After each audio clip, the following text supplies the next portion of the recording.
Eh, en un momento X de mi vida,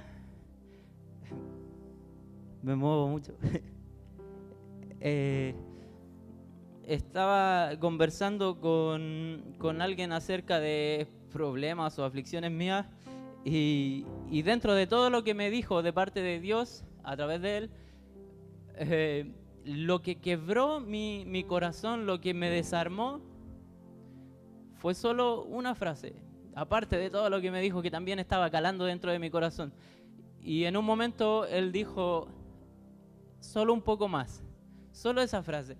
Y de hecho por esa misma razón es que le puse a este mensaje ese mismo título. Y para ustedes yo también se los digo, solo un poco más. Él me decía en ese entonces, aguántate, espérate, aguanta solo un poco más. Y de verdad que caló muy dentro de mi corazón eso.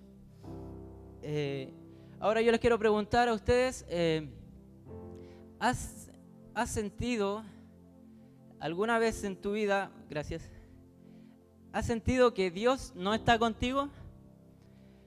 Les pido que levanten la mano todos los que alguna vez en su vida, en algún segundo de su vida, has sentido que Dios no está contigo. Ya.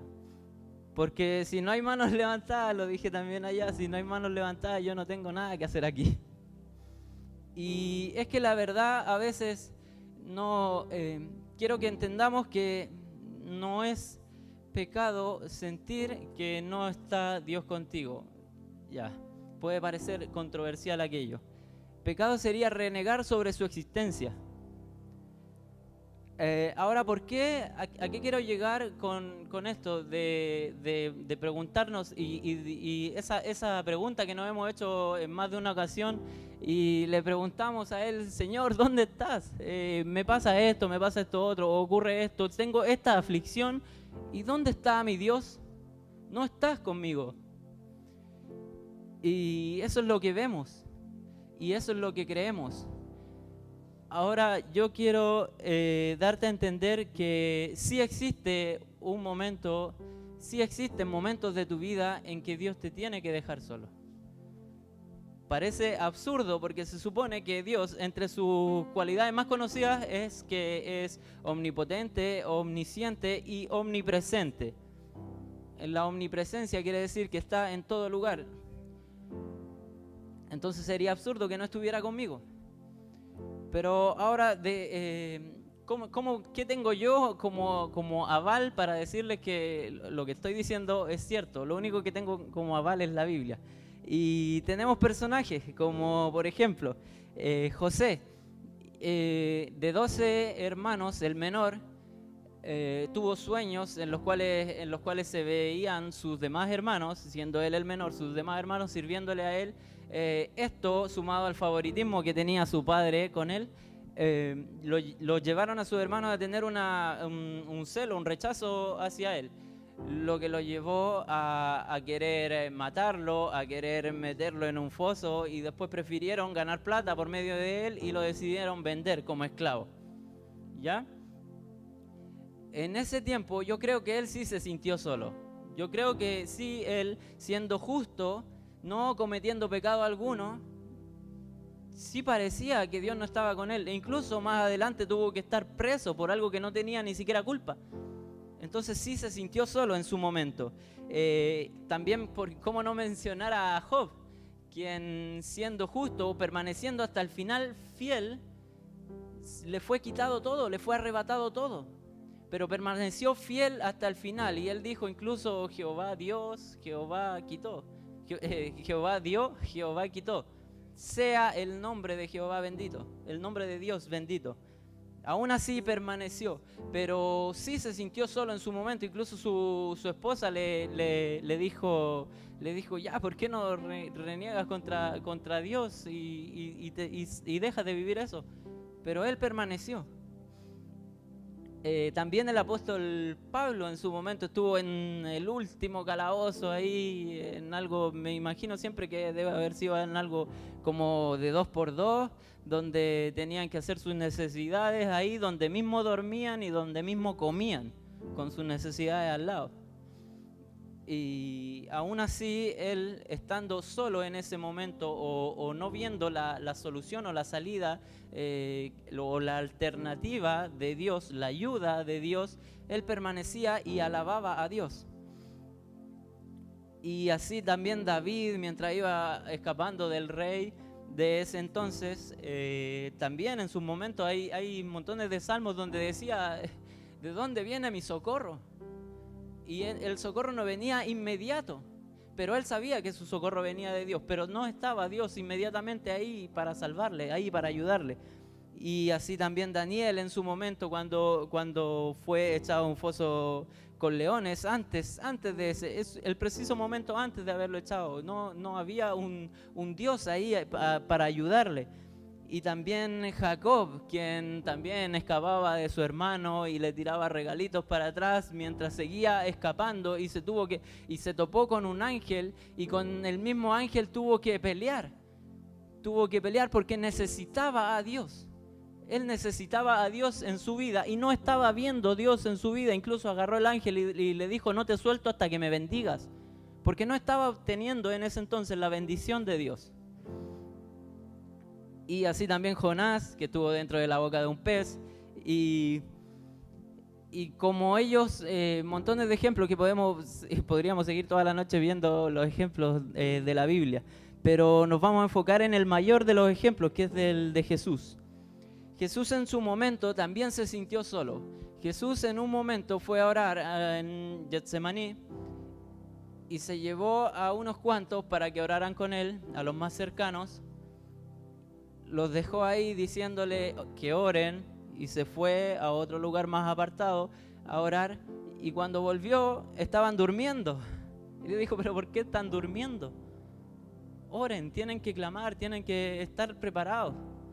Y después volvió a subir y volvió a orar, y después cuando volvió a verlos durmiendo. O sea, estaba completamente solo en ese entonces en que él ya sabía lo que iba a pasar después, ya sabía que lo iban a sacrificar, ya sabía que incluso iba a tener que dar su vida. Incluso él trató de que, o sea, en su momento de aflicción, en su momento de dolor, él oraba, Señor, si es posible que pase esta copa de mí, que no la tenga que beber, que sea así, pero que no se haga mi voluntad sino la tuya. O sea, él estaba tan afligido en ese entonces, sabía lo que venía. Pero sí, en su momento, relacionado en este entonces con los demás discípulos, se sentía solo y estaba solo. Y ahora lo llevamos a lo que hablábamos hace un rato, en el principio, cuando le preguntamos a Dios si es que está o no con nosotros y nos sentimos solos.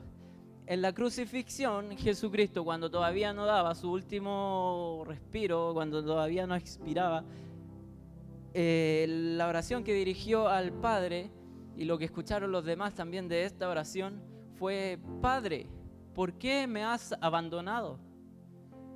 O sea, Jesús sabemos que no es mentiroso, ¿ok? Entonces, no es mentira que el Padre en ese entonces lo había abandonado, porque esa era la frase que dijo él: ¿por qué me has desamparado? Entonces es cierto que Dios en algún momento de nuestras vidas, en algunos momentos de nuestras vidas, sí tiene que dar vuelta a la espalda, sí tiene que dejarnos en esa soledad, pero porque es necesario pasar por ese proceso.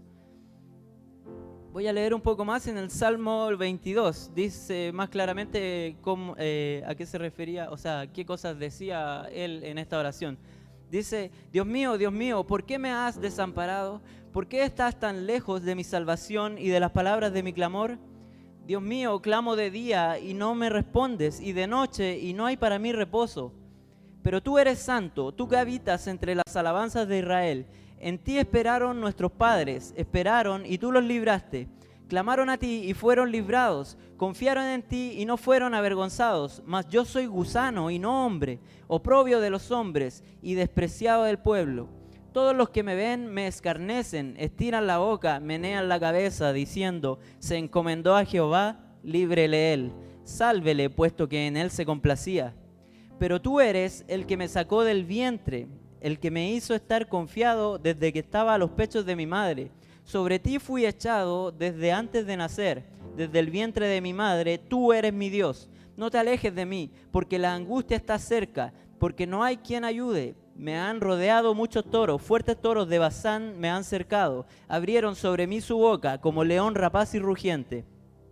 He sido derramado como aguas, y todos mis huesos se descoyuntaron. Mi corazón fue como cera, derritiéndose en medio de mis entrañas. Como un tiesto seco se secó mi vigor, y mi lengua se pegó a mi paladar. Y me has puesto en el polvo de la muerte, porque perros me han rodeado, me han cercado cuadrilla de malignos, horadaron mis manos y mis pies. Contar puedo todos mis huesos, entre tanto ellos me miran y me observan.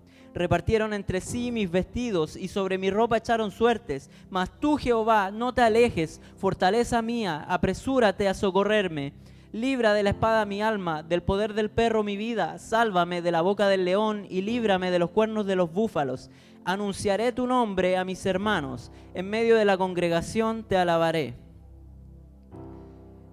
Ahora, esta es una oración de alguien a quien en ese entonces no estaba viendo el socorro de Dios, no estaba viendo la ayuda de Dios, se estaba sintiendo completamente solo.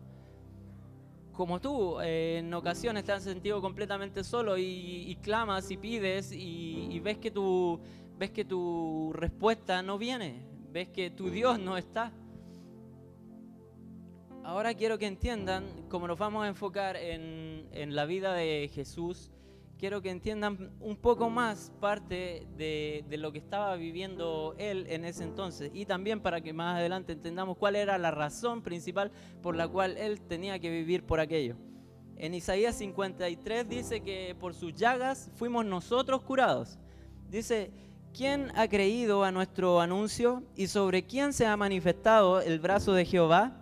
Subirá cual renuevo delante de él, y como raíz de tierra seca, no hay parecer en él ni hermosura. Le veremos, mas sin atractivo para que le deseemos. Despreciado y desechado entre los hombres, varón de dolores, experimentado en quebrantos, y como que escondimos de él el rostro. Fue menospreciado y no lo estimamos. Ciertamente llevó él nuestras enfermedades y sufrió nuestros dolores, y nosotros le tuvimos por azotado, por herido de Dios y abatido.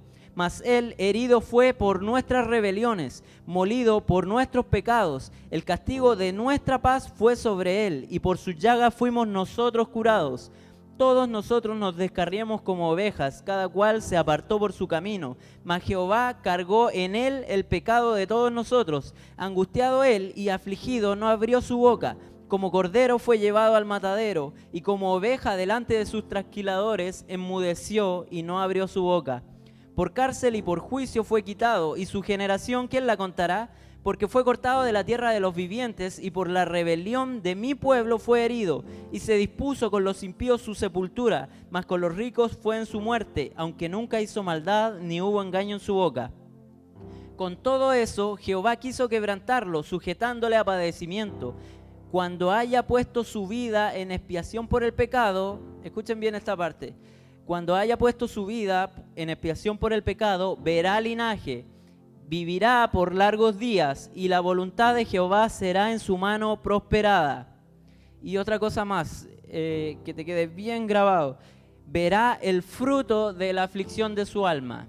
Voy a repetirlo una vez más, que no se nos olvide, verá el fruto de la aflicción de su alma. Y quedará satisfecho. Por su conocimiento justificará a mi siervo justo a muchos y llevará las iniquidades de ellos.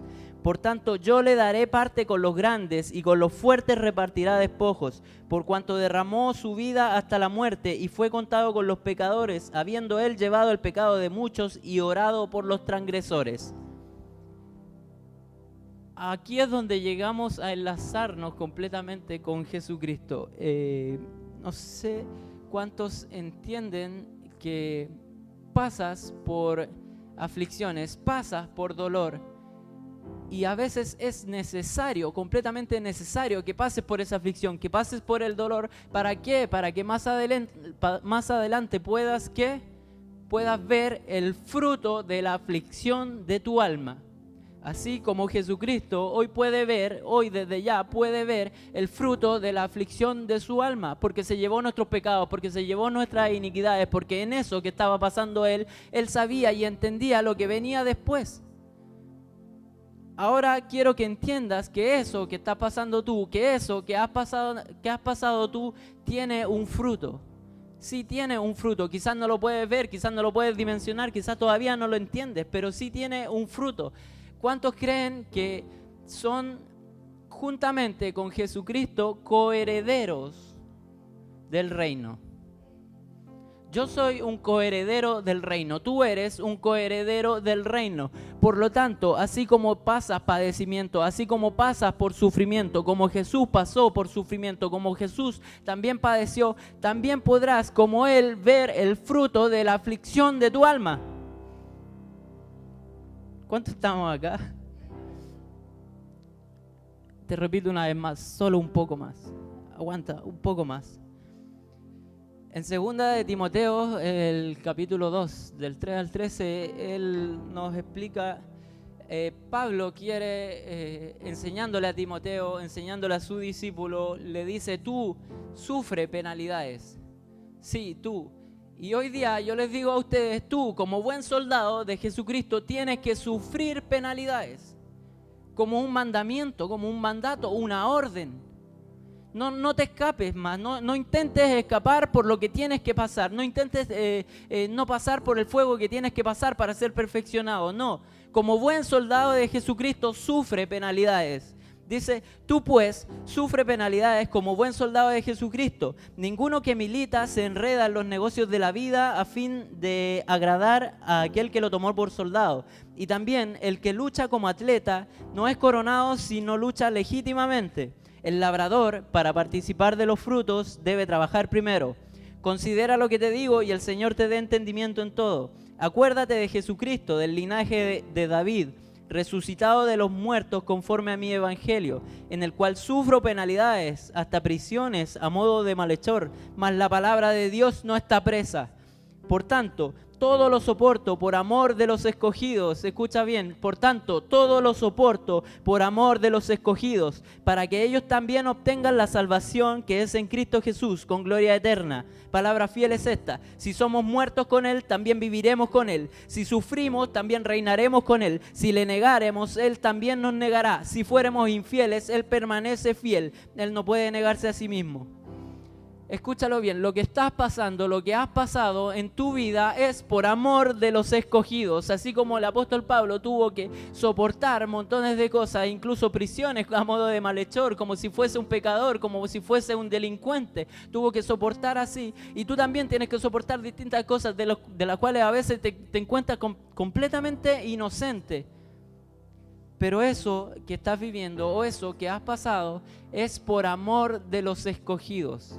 Algunos de repente no dimensionamos lo que viene para después, solo nos encontramos en el aquí y ahora y nos encontramos sentados o viviendo nuestra vida, no sé, en los estudios, en el trabajo, en lo que sea, y se nos olvida que hay algo más en nosotros, que se nos olvida lo que viene después, se nos olvida pensar en lo que viene después. Como que nuestra mente no empieza a viajar, no empieza a soñar. Y ahí es donde hay que preocuparse. Lo que pasa es que Dios sí sabe en qué posición o en qué lugar te va a tener de aquí a dentro de un año. Y no te va a tener en el mismo lugar que estás ahora. Y dentro de 5 años más, no te va a tener en el mismo lugar que estás ahora. Porque Él ve la obra ya terminada. Por tanto, yo les digo ahora, empiecen desde ya a amar a esos escogidos que van a llegar por medio de ustedes.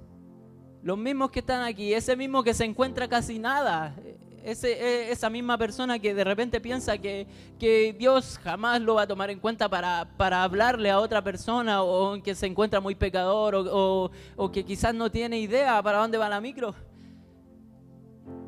Ese mismo que de repente está cabizbajo, que de repente agacha su cabeza cuando hablan de este tipo de cosas, ese mismo es el que está mirando a Dios, es el que Dios está trabajando con él para que después traiga a otras personas más. empieza ya a amar tu ministerio, porque yo sé que todos los que están escuchando esta palabra tienen un ministerio. Y lo vemos de repente como tan lejano, así como, wow, yo un ministerio, no. Sí, tienes un ministerio. Hay personas que van a llegar por medio de ti. Hay vidas que se van a salvar por medio de ti. Dios por medio de ti quiere salvar a otros más. Por lo tanto, te vuelvo a repetir una vez más, aguanta, solo un poco más, solo un poco más. Es necesario morir a sí mismo. ¿Cuántos de aquí son capaces de decir en ese momento de aflicción, en ese momento de dolor, sí, voy a morir a mí mismo? En Gálatas 2:20, el apóstol Pablo decía, pues ya no vivo yo, mas Cristo vive en mí. Otro ejemplo con respecto al trabajo que por el cual tiene que pasar el Hijo de Dios es como el oro. Dios en más de una ocasión nos asemeja un poco al oro, incluso nos asemeja al oro, pero también hace alusión a que somos más valiosos que todo el oro y la plata del mundo. En Zacarías, el capítulo 13, del versículo 8 al 9, explica por qué han de pasar los hijos de Dios y cuál es la relación que tenemos nosotros con el oro. Dice, y acontecerá en toda la tierra, dice Jehová, que las 2/3 partes serán cortadas en ellas y se perderán, mas la 1/3 parte quedará en ella, y meteré en el fuego la 1/3 parte, y los fundiré como se funde la plata, y los probaré como se prueba el oro. Él invocará mi nombre, y yo le oiré, y diré, pueblo mío, y él dirá, Jehová es mi Dios. En Primera de Pedro también nos explica el capítulo 1 del versículo 6 al 9. Dice, en lo cual vosotros os alegráis, aunque ahora, por un poco de tiempo, si es necesario, tengáis que ser afligidos en diversas pruebas, para que sometida a prueba vuestra fe, mucho más preciosa que el oro, el cual, aunque perecedero, se prueba con fuego, sea hallada en alabanza, gloria y honra cuando sea manifestado Jesucristo, a quien amáis sin haberle visto, en quien creyendo, aunque ahora no lo veáis, os alegráis con gozo inefable y glorioso, obteniendo el fin de vuestra fe, que es la salvación de vuestras almas. Existe un fin por el cual estás pasando por eso, y es la salvación de vuestras almas. Antes no le viste. Cuando llegamos aquí, cuando empezamos a creer en Dios, ¿en qué momento lo vimos cara a cara? ¿En qué momento tuvo que Él presentarse, tuvo que bajar en una nube para decirte yo existo? No, esa fe es la valiosa que tiene que permanecer para siempre. No solamente en los momentos alegres, no solamente en los momentos felices. Antes sin verlo le creíste, hoy día sin verlo créele. Porque Jehová es tu Dios. Solo un poco más. Otro ejemplo es como forjan el metal. Los que conocen películas más o menos medievales y ven cómo arman, cómo hacen una espada. No sé si lo han visto de repente en las películas o en las series. La espada la meten, incluso no pueden meter sus manos al rojo vivo donde están metiendo la espada, sino que tienen una pinza grande. E incluso esa pinza también se calienta de tan caliente que está ese fuego, y también tienen unos guantes especiales. Entonces ahí meten las espadas al rojo vivo, y más encima, sumado a eso, después la van sacando y con un mazo grandote la machacan y la machacan y la machacan una y otra vez, y vuelven a meterla al rojo vivo y vuelven a sacarla para que tenga la consistencia que tiene que tener para el uso necesario. Y nosotros de repente también vivimos por eso y tenemos que pasar por el fuego ahí al rojo vivo, y nos sacan y nos machacan y nos machacan y no podemos hacer nada, pero es necesario que pases por eso para que puedas tener la firmeza, para que puedas tener la fuerza, para que puedas tener la consistencia necesaria, la consistencia necesaria para el uso que Dios te quiere dar a ti. Ahora sí, volvemos a Gálatas en el capítulo 2, el versículo 20. También hacía el apóstol Pablo alusión al hecho de estar crucificado juntamente con Cristo. Dice, con Cristo estoy juntamente crucificado. Ojalá puedan entender esto. Con Cristo estoy juntamente crucificado y ya no vivo yo, mas vive Cristo en mí. Y lo que ahora vivo en la carne, lo vivo en la fe del Hijo de Dios, el cual me amó y se entregó a sí mismo por mí. Es necesario que lleguemos incluso a sentirnos así. Igual que Jesucristo, crucificado completamente. O sea, ya no puedes ni siquiera moverte para un lado tratando de escapar, moverte para el otro tratando de escapar o buscando una alternativa, buscando una salida. No, juntamente con Él crucificado. Y entender que ya no puedes hacer nada. Lo único que tienes es tu palabra. Lo único que tienes son tus rodillas. Lo único que tienes es una oración al Padre. Es seguir creyendo. Lo único que tienes es esa fe. La misma fe que siempre tuviste, más valiosa que todo el oro del mundo.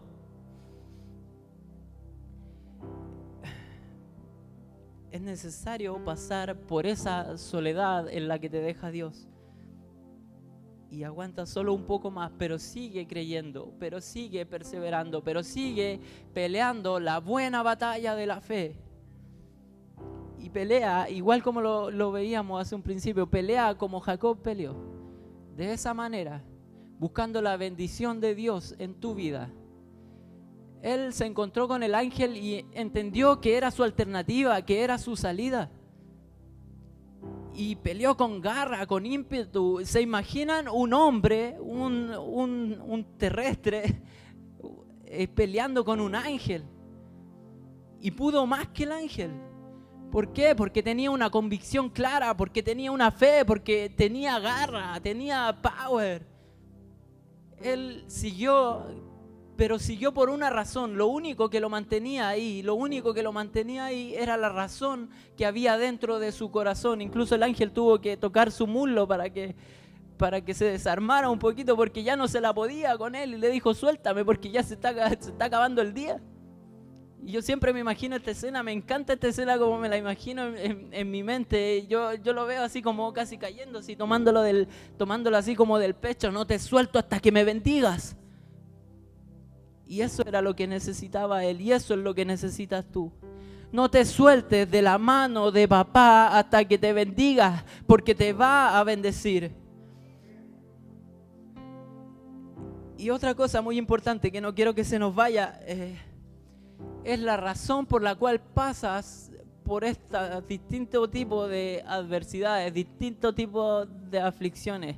Yo recién ahora he podido entender por qué pasé cosas hace años que, no sé, uno ni siquiera tiene idea que tiene una razón lógica, una razón divina, incluso menos. Y es que después lo puedes aplicar a las demás personas. Porque tú conoces ese dolor, tú conoces ese sufrimiento. Nadie más que tú puede entender a esa persona que está sufriendo por eso. Yo, que no he sufrido por X cosas, no puedo ayudarle a él que está sufriendo por X cosas. No, porque no lo entiendo. Pero tú, que sí has sufrido, que sí has pasado por lo mismo, puedes entender lo que hay dentro de su corazón, puedes entender lo que está pasando por su mente. Y tú tienes la salida, tú tienes la alternativa. Y es esa la bendita razón por la cual tú has pasado por distintos tipos de aflicciones. Es que por medio de ti, Dios quiere ayudar a esas otras personas.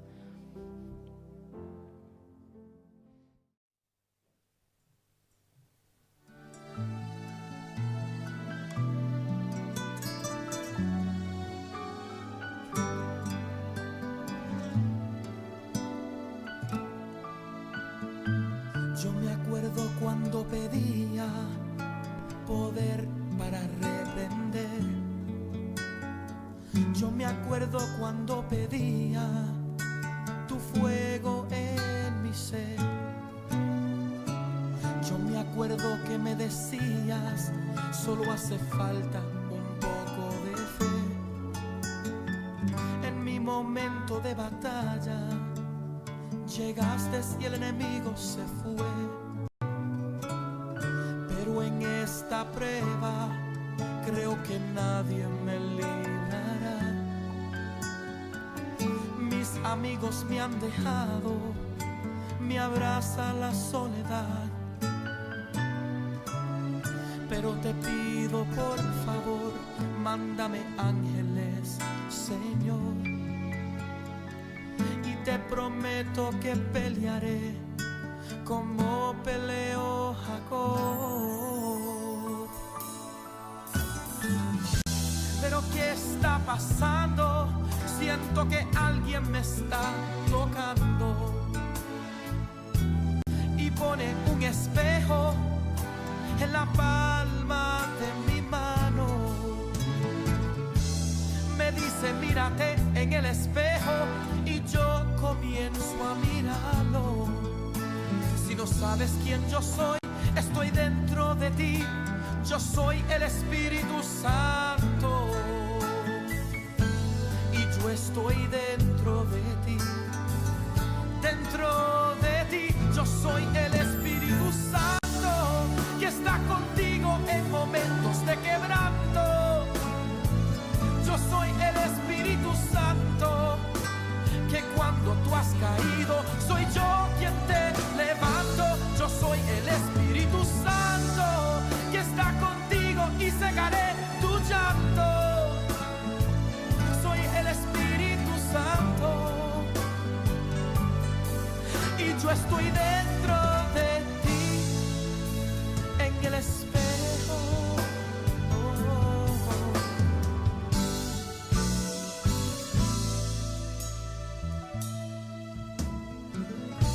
Y el ángel en este día te entrega un espejo. Te preguntas dónde está Dios, solo mira tu reflejo. El ángel en este día te entrega un espejo. Te preguntas dónde está Dios, solo mira tu reflejo. Estoy dentro de ti, dentro de ti. Yo soy el Espíritu Santo que está contigo en momentos de quebranto. Yo soy el Espíritu Santo que cuando tú has caído soy yo quien te levanto. Soy el Espíritu Santo que está contigo y secaré tu llanto. Soy el Espíritu Santo, oh, y yo estoy dentro de ti en el espejo.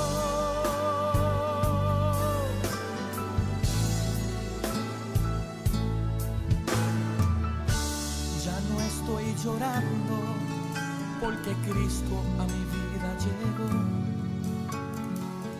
Ya no siento esas cadenas, ahora libre yo soy.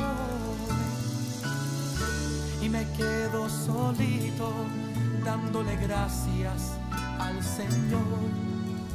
Solito en mi habitación, solo